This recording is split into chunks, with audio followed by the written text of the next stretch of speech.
다니엘서 1장 8절입니다.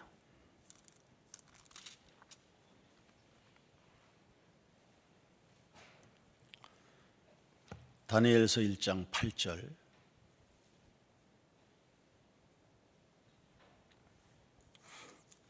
다 같이 한 목소리로 읽겠습니다. 다니엘은 뜻을 정하여 왕의 음식과 그가 마시는 포도주로 자기를 더럽히지 아니하리라 하고 자기를 더럽히지 아니하도록 환관장에게 구하니. 아멘. 3장으로 넘어갑니다. 3장 13절.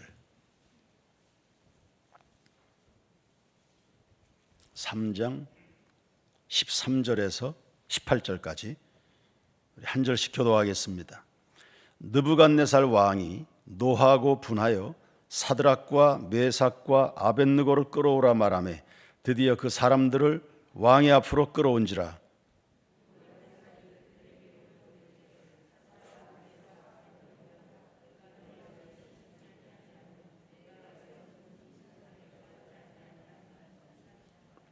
이제라도 너희가 준비하였다가 나팔과 피리와 수금과 삼현금과 양금과 생황과 및 모든 악기 소리를 들을 때 내가 만든 신상 앞에 엎드려 절하면 좋거니와 너희가 만일 절하지 아니하면 즉시 너희를 맹렬히 타는 풀무불 가운데 던져 넣을 것이니 능히 너희를 내 손에서 건져낼 신이 누구이겠느냐 하니.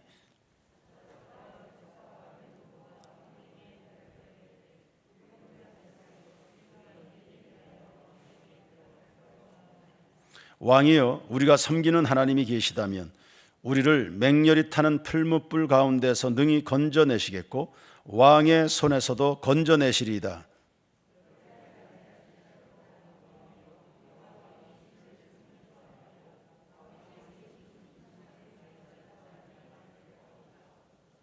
아멘.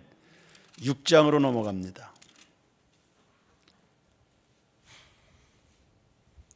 6장 10절입니다. 다 같이 읽습니다. 다니엘이 이 조서에 왕의 도장이 찍힌 것을 알고도 자기 집에 돌아가서는 윗방에 올라가 예루살렘으로 향한 창문을 열고 전에 하던 대로 하루 3번씩 무릎을 꿇고 기도하며 그의 하나님께 감사하였더라. 아멘. 한명옥 집사님에게 들은 이야기입니다. 한 자매가 시집을 갔는데 시어머니가 얼마나 잘해 주시는지요.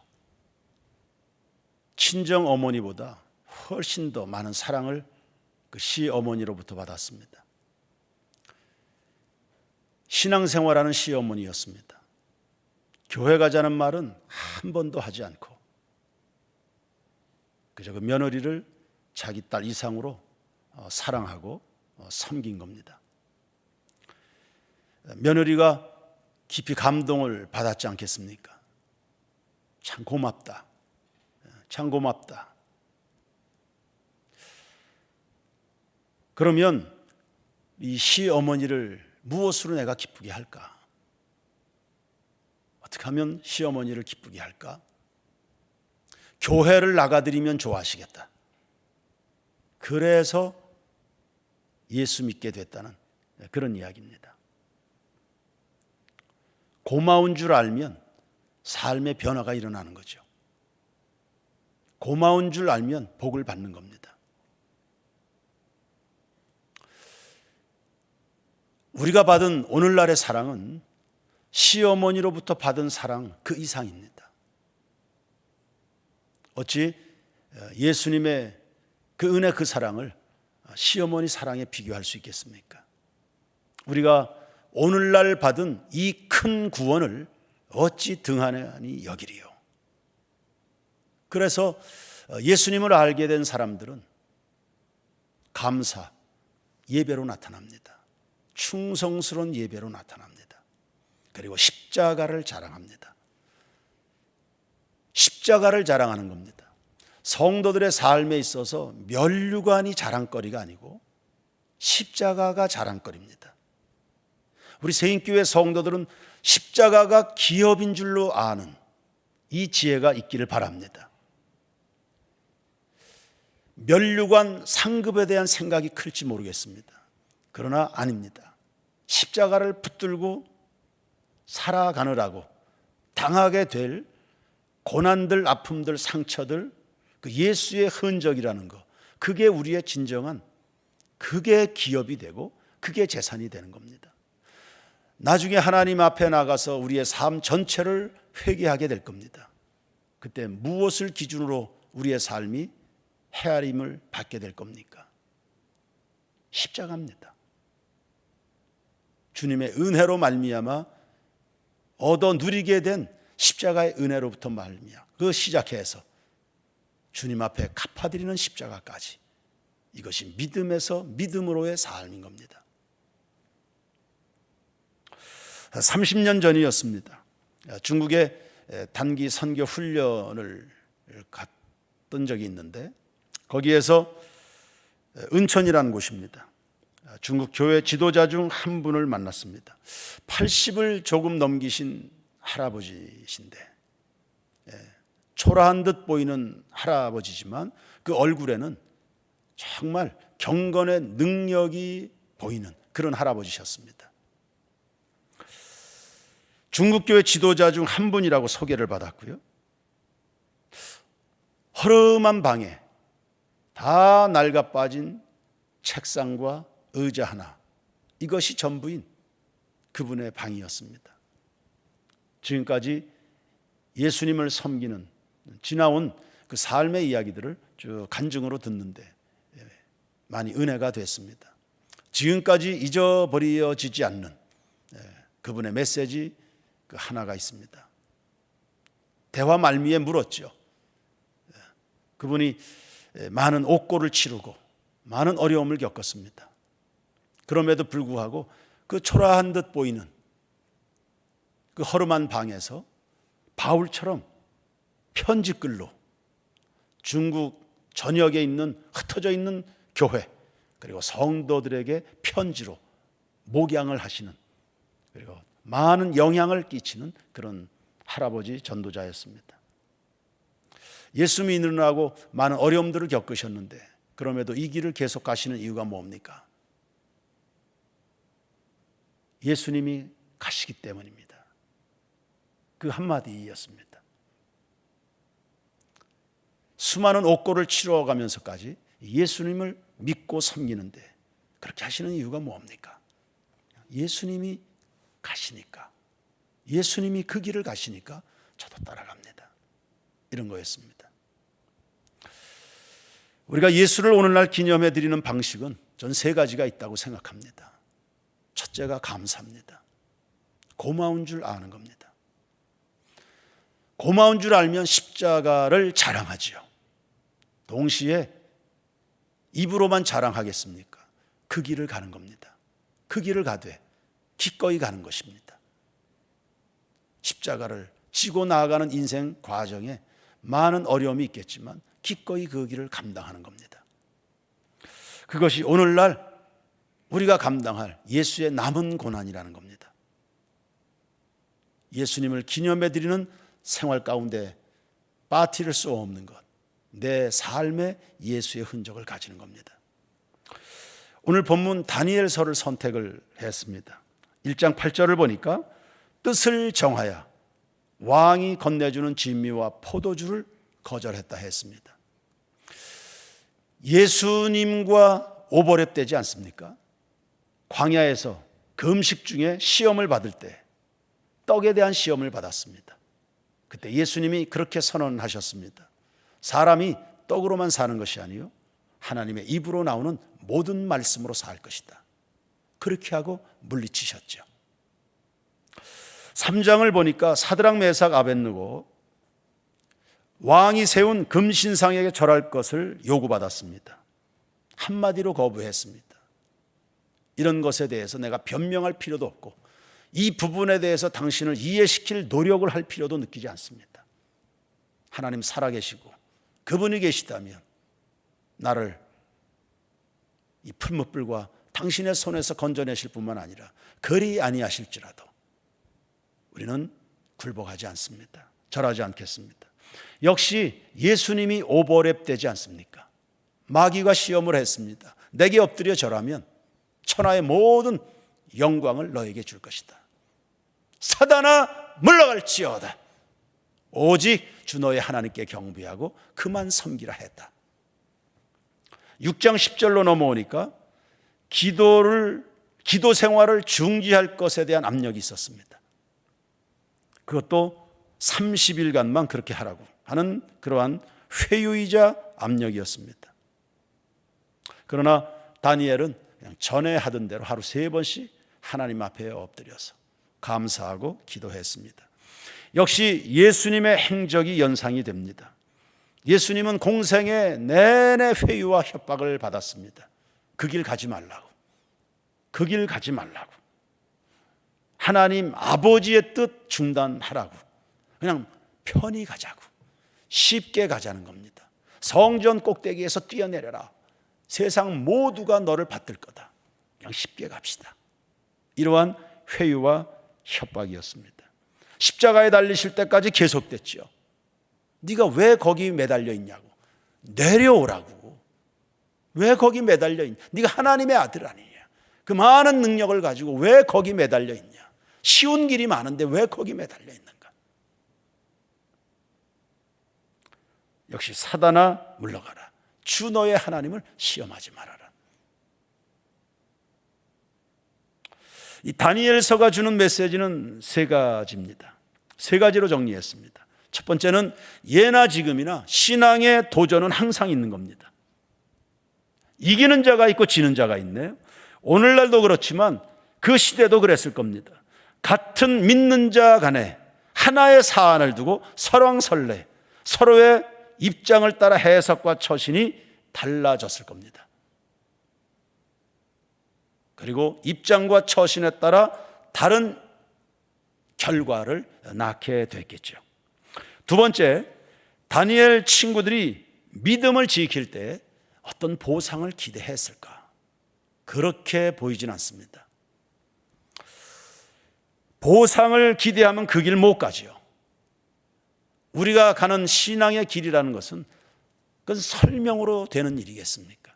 우리가 보는 것은 보이지 않는 것이라 했습니다. 그걸 어떻게 설명하겠습니까? 그걸 어떻게 이해시켜가면 갈 수 있겠습니까? 가야 되니까 가는 겁니다. 진리의 길은 설명으로 되는 게 아니지 않습니까? 사랑은 보상을 기대하지 않는 겁니다. 그래서 사랑입니다. 하나님께서, 예수님께서 어떤 보상을 우리에게 기대하시겠습니까? 세 친구는 그렇게 고백하네요. 그리 아니하실지라도 거기에 무슨 보상이 있습니까? 받은 사랑이 훨씬 더 큰데, 우리가 아무리 최선의 것으로 섬긴다고 해도 예수님을 통해서 받은 그 사랑이 훨씬 더 큰데 무슨 보상이, 어떤 보상이 하나님 아버지의 사랑에 어울릴 수 있겠습니까? 주님이 우리를 건져내시겠지만 그러나 그리 아니하실지라도. 그러니까 세 친구가 가진 믿음은 사랑으로 역사하는 믿음이었던 겁니다. 사랑이 믿음인 겁니다. 사랑의 크기가 믿음의 크기를 결정하는 겁니다. 그러니까 천사의 말을 하고 산을 옮기는 믿음이 있다고 해도 사랑이 없으면 소용이 없다 하지 않습니까? 그러니까 우리가 가져야 되는 진정한 믿음엔 십자가가 새겨져 있어야 맞습니다. 세 번째, 다니엘과 친구들은 최후의 승리는 믿었습니다. 보상을 기대한 것이 아니고 그냥 최후의 승리를 믿은 것입니다. 믿는 자의 승리, 믿는 자의 축복, 믿는 자의 능력, 믿는 자의 구원, 최후의 승리를 믿었습니다. 그리고 언젠가는 오늘날 우리가 붙들고 살아가는 믿음에 대한 역사적 평가가 내려지리라는 것을 알고 있었습니다. 신앙은 아는 것만큼 보이는 거거든요. 그래서 하나님을 아는 지식, 그리스도 예수를 아는 지식에서 늘어가야 되는 이유가 여기에 있습니다. 아는 만큼 보이는 것입니다. 다니엘의 이 세 친구의 이 믿음은 그렇게 먼 훗날 평가된 게 아니고 그 결과가 금방 나타난 케이스입니다. 좋은 음식을 거절했습니다. 그런데도 얼굴이 윤택했습니다. 어쩌면 오늘날 이것이 우리에게 적용이 된다면 예수 믿느라고 그렇게 몸고생 마음고생 하는데 얼굴은 늘 해같이 빛난다, 이런 거 아닐까요? 마음에 가지고 있는 확신과 소망이 그렇게 만들 겁니다. 풀무불에 던져졌습니다. 죽은 거죠. 살아나왔습니다. 부활입니다. 성경은 곳곳에 부활 메시지를, 십자가 뒤에 나타나는 부활 메시지를 다 가지고 있는 겁니다. 사자굴에 던져졌네요. 살아나왔습니다. 부활입니다. 신앙인은 예수와 함께 죽고 예수와 함께 다시 사는 일인 줄로 믿습니다. 그러더니 결국 이 다니엘과 친구들은 명예를 남기고 하나님께 영광이 되고 오늘날 우리에게 본이 되고 십자가 따르는 길이 진정한 우리의 기업이요 유산이 된다는 것을 보여준 것입니다. 예수님이 이 땅에 오셨습니다. 그분은 죽으러 오셨습니다. 자기 목숨을 들여 많은 사람의 대성물이 되길 원하셨지요. 숭고한 길이고 영광스러운 죽음입니다. 그러나 그렇다고 해서 그 뒤를 따르는 자는 그렇게 많지가 않았습니다. 아니, 그 숭고한데 알고 보면 진리의 길이고 당연히 가야만 되는 길인데 왜 그렇게 함께 이해해 주는 사람이 적을까? 그것이 아이러니합니다. 배척당하기 일쑤였고 방해는 극심했고 마지막엔 십자가에서의 처절한 죽음이었습니다. 그런데 예수님은 그 길을 가신 거예요. 그 길을 가신 겁니다.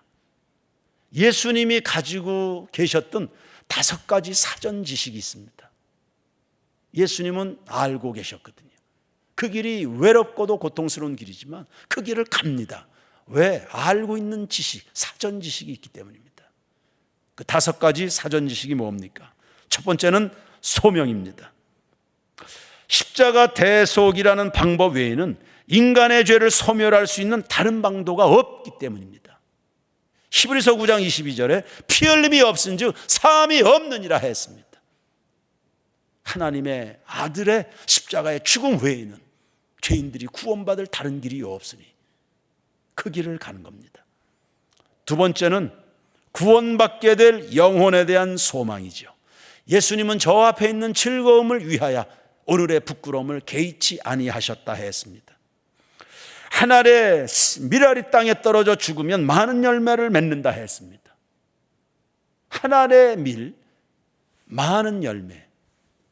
그렇다면 빼앗기고 싶지 않은 것이 십자가입니다.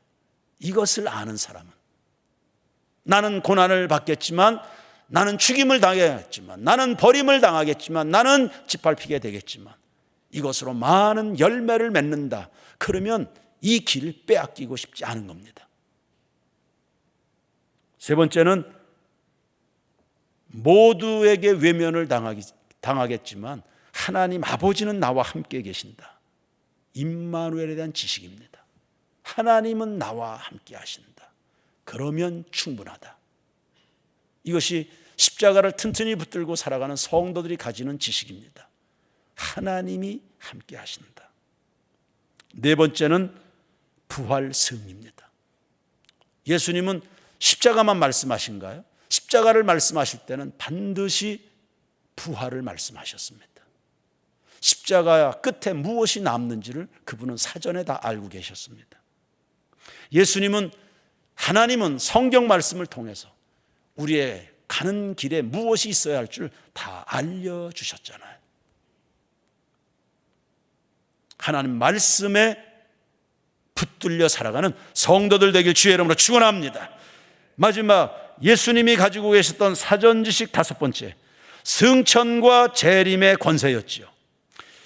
처음 오신 예수님은 말구에서 나서 몫으로 자라나 십자가에 못 박혀야 될 메시아였습니다.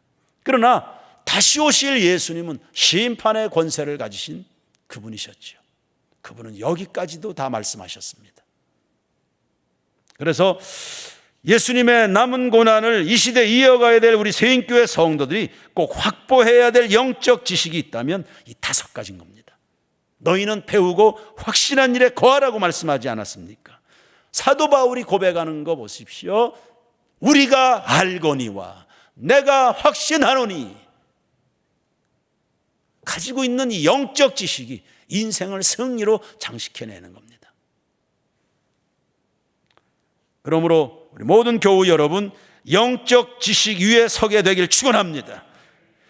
그래서 여러분의 전체 삶이 예수님을 기념하는 삶이 되도록, 그리고 다니엘과 세 친구가 보여줬듯이 끝이 좋은 인생을 살아가는, 아니 다니엘과 세 친구가 보여주기 이전에 예수님이 보여주신 삶입니다.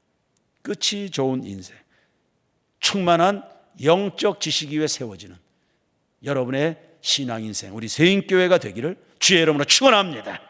기도하겠습니다. 하나님 아버지, 예수와 함께 죽고 예수와 함께 다시 사는 이 삶을 살아가겠습니다.